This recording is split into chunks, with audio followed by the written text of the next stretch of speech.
All right, so are you ready to dive into a world that's fascinating and maybe a little unsettling? Sounds intriguing. It is. It is. It's the world of pickup artistry. We got some listener mail with some excerpts from Neil Strauss's book, The Game, and they want us to break it down, the whole thing. Yeah. The key takeaways, the psychology, all that stuff. And honestly, after reading this, I'm not sure if I should be taking notes or like calling a therapist. Well, that's what's so interesting about the game. It's not just like some manual, it's social commentary, almost like an anthropological study Yeah. of this whole subculture. And Strauss himself goes through like a really intense transformation as he's going deeper into this world. Yeah, it's pretty wild. Okay, so for those of us who haven't read The Game, can you like set the scene for us? Who is this Neil Strauss guy and what's he getting himself into? Yeah, so Neil Strauss is a journalist, and he kind of stumbles on this underground community of men who call themselves pickup artists or PUAs. And they've developed all these, techniques and strategies for seducing women. And Strauss, he's intrigued. So he immerses himself in this world, learns their lingo, takes on this persona style, and documents his whole journey, going from an average frustrated chump, as he calls himself, to, at least for a time, a somewhat successful PUA. So he's going undercover almost, like an anthropologist, right? Yeah. Studying a tribe, but the tribe is guys obsessed with picking up women. Exactly. And every tribe has its leaders, right? Its gurus. So you've got guys like Mystery. He's like the enigmatic figurehead. And he's all about these indirect approaches, these elaborate routines, almost like a stage magician. And then there's Tyler Durden, the more aggressive one, confrontational, believes in like pushing boundaries and being really direct. I feel like that's a recipe for like personality clashes. Oh, absolutely. And then you have Papa, the founder of this whole community, seems to be driven by like business ambition, but also this desire for social status. So all these personalities, all these different approaches to the game all come together in this house they call Project Hollywood. Okay, Project Hollywood.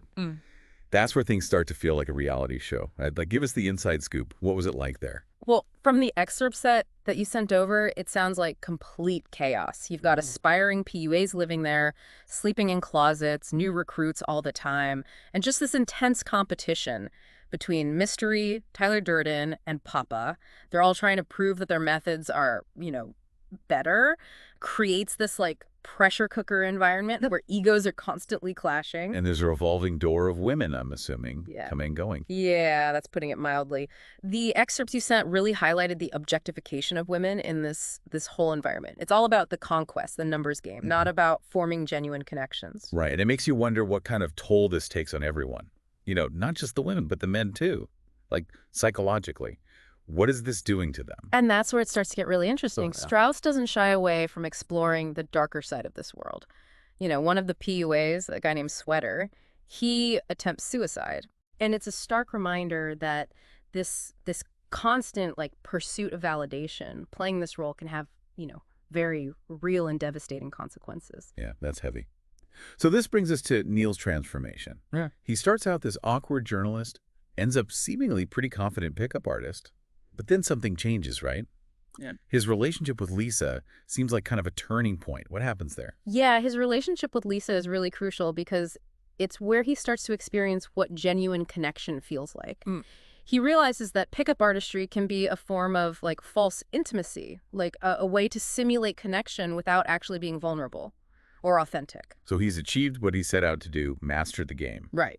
But then he realizes it wasn't what he was looking for. Exactly. And that realization leads him to question the whole philosophy of this seduction community. He sees the emptiness of it all, the manipulation, the lack of genuine respect for the women involved. Right. And this book blew up. This whole community. It was a bestseller. Did it like also plant the seeds of its own critique, you think? That's a great question. By like exposing these techniques, did it make people more aware of them and therefore more likely to see through them? It's possible. I mean, the game definitely brought pickup artistry into the mainstream. Suddenly there were forums, workshops, products, all about teaching men these techniques. But like you said, it also exposed how manipulative some of these tactics are. Right. Which could have made them less effective over time. Yeah. And maybe that's part of its legacy, right? The game. Yeah. It's not just a how-to manual, but also this cautionary tale about the dangers of manipulation, searching for quick fixes, and ultimately the unsatisfying nature of these like fleeting connections. Yeah, definitely. And it's interesting because even within the community itself, there were these contrasting philosophies about how to approach women. So you have Tyler Durden, who's all about being aggressive, almost domineering. Right. And then you have Mystery, who's more about creating this aura of mystery and intrigue, playing mind games. Okay, so let's get into some of the techniques. You mentioned negging earlier. Like, what exactly is that, and why might it work from, like, a psychological standpoint? Okay. So negging is basically giving a woman a backhanded compliment. Something that's supposed to lower her self-esteem, make her want validation. From a psychological perspective, it can tap into those insecurities, create this, like, power imbalance, and then the woman might be more receptive to the man's advances. So some people might say that these techniques are just harmless fun, just, playful banter. What would you say to that? Well, the problem is it's often based on exploiting vulnerabilities. Making someone feel insecure so you can, gain an advantage, that's pretty ethically questionable, even if it's, disguised as flirting. Right, right. And it assumes that all women are going to respond the same way to that. Yeah. Which is just ridiculous. Totally. It reduces human interaction to this formula, ignores the fact that everyone is different and responds to things in their own way. Okay, so speaking of formulas, there's also this thing called peacocking. Basically, dressing flamboyantly to get attention. I can see how that might work on a basic level, but is there like a deeper psychological thing going on? Definitely. Peacocking taps into signaling theory from evolutionary biology. And it's about signaling your status, your resources, your desirability through your appearance. So in nature, animals use elaborate displays to attract mates. And peacocking is kind of like the human version of that. It's about standing out, sending the message that you're someone worth noticing.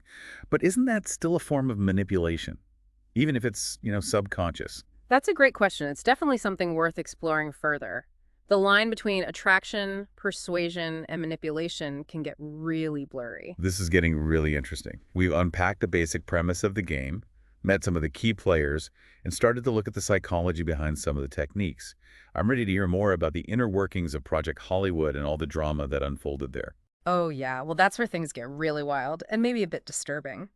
Imagine a house full of these aspiring pickup artists, all vying for attention, validation, and, of course, female conquests. It's a recipe for some serious power struggles and ethical dilemmas. So we've got this house full of guys, trying to master the art of seduction.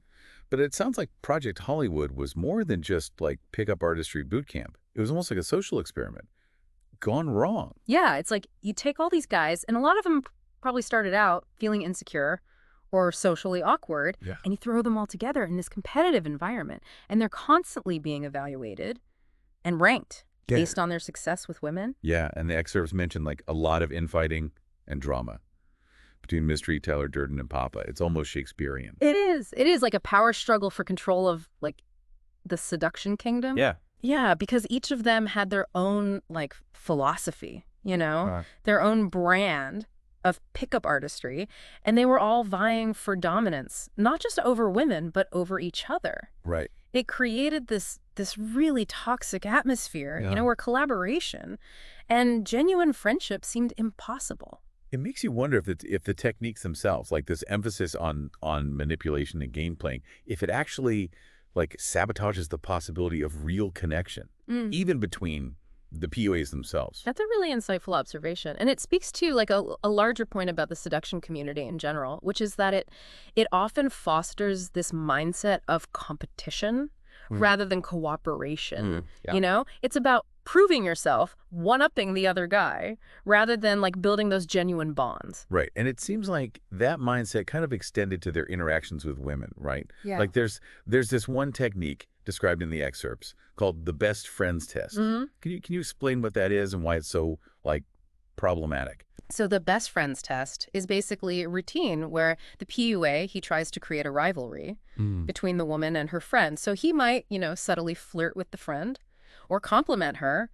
And the idea is to, make the target woman feel jealous or insecure. Wow. Which supposedly makes her more receptive to his advances. That is so manipulative. It's playing on women's insecurities. Yeah. And pitting them against each other. Yeah. It completely disregards the fact that, like, these are human beings. Yeah. with feelings in relationships. Exactly. And that's the problem with so many of these techniques. It's that they treat women as objects to be conquered Right. rather than individuals to be respected. And then there's this concept called the evolution phase shift, which is basically like this set of moves to transition from, just casual conversation to something more intimate. Is this just a fancy way of saying, like, making a move? Or is there something more, like, insidious going on here? It's definitely more calculated than just making a move. The evolution phase shift, it's all about using subtle touches, body language, suggestive language, to escalate the interaction physically. It's supposed to, like, bypass a woman's conscious defenses and lead her down this path towards intimacy without her fully realizing what's happening. That's so creepy. It's like they're trying to hack into women's brains Right. and reprogram them to be attracted to them. That's a pretty accurate way to put it. And it speaks to, like, the fundamental flaw in this approach to seduction, which is that it's all about control, getting what you want, regardless of the other person's feelings or desires. Right.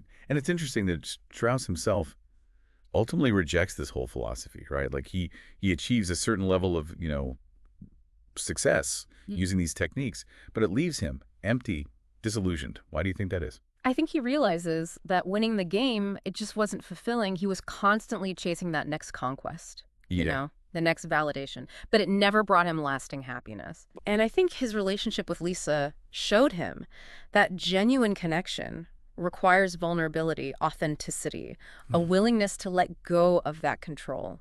So it's not enough to just like master the techniques. You have to have the emotional intelligence to understand that real relationships are built on something much deeper than just manipulation and game playing. Absolutely. And I think that's a crucial lesson.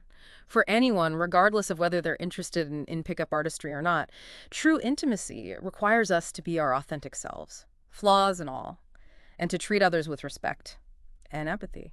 Thinking about, Mystery's breakdown and Sweater's suicide attempt, it seems like these techniques, while they might be effective in the short term, they can actually be really damaging in the long run. What are your thoughts on that? I think you're right. I think these techniques often mask deeper emotional issues. Right. They might provide like a temporary boost of confidence or validation, but they don't address the underlying insecurities that are driving the behavior. In fact, they can actually make those insecurities worse by creating a dependence on external validation and a fear of genuine intimacy. So it becomes like an addiction. Yeah. They're chasing this high of conquest, but it never truly satisfies. It's like they're trapped in this cycle of, fleeting connections.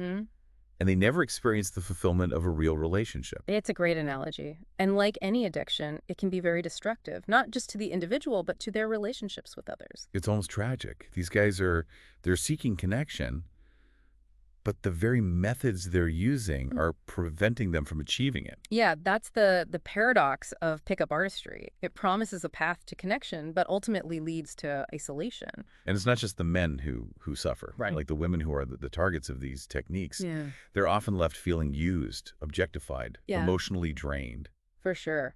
It's important to remember that these techniques, they're often based on exploiting vulnerabilities and creating those power imbalances. Right. And that can have a lasting impact on a woman's self-esteem and her ability to trust others. It seems like the game, while, it exposed the techniques of this community, it also unintentionally revealed, like, its inherent flaws, almost like a self-destruct button hidden within the system. Yeah, that's a really insightful point. By bringing these techniques to the mainstream, Strauss might have inadvertently created this level of awareness that could ultimately undermine their effectiveness. Like shining a light on a cockroach. Once you see it for what it is, it loses its power. Exactly. And I think that's one of the most important takeaways from the game. It's not just a, how-to manual. It's a cautionary tale about the dangers of manipulation, the importance of authenticity, and the ultimately unsatisfying nature of pursuing those fleeting connections. This deep dive has been really eye-opening. We've gone way beyond just, surface-level descriptions of pickup artistry and really dug into the psychology, the ethical dilemmas, the potential consequences. I'm curious, for our listeners, what do you think are the most important takeaways from the game? What can we apply to our own lives, even if we're not, interested in becoming pickup artists? Well, I think one of the biggest takeaways is that genuine connection, you can't manufacture it. you can't manipulate it. It comes from authenticity, Yeah. vulnerability, willingness to just be yourself, flaws and all. So it's not about, like, playing a role Right, or following some script. It's about being genuine right. and letting people see the real you. Exactly. And it's about recognizing the inherent worth and dignity of others, treating people with respect, not as objects to be conquered or manipulated. Yeah. The game has given us a lot to unpack. Yeah. As we're kind of wrapping up this deep dive, Yeah. what stands out to you the most? What strikes me is that the game at its core is about power. It's about using techniques to influence and control others.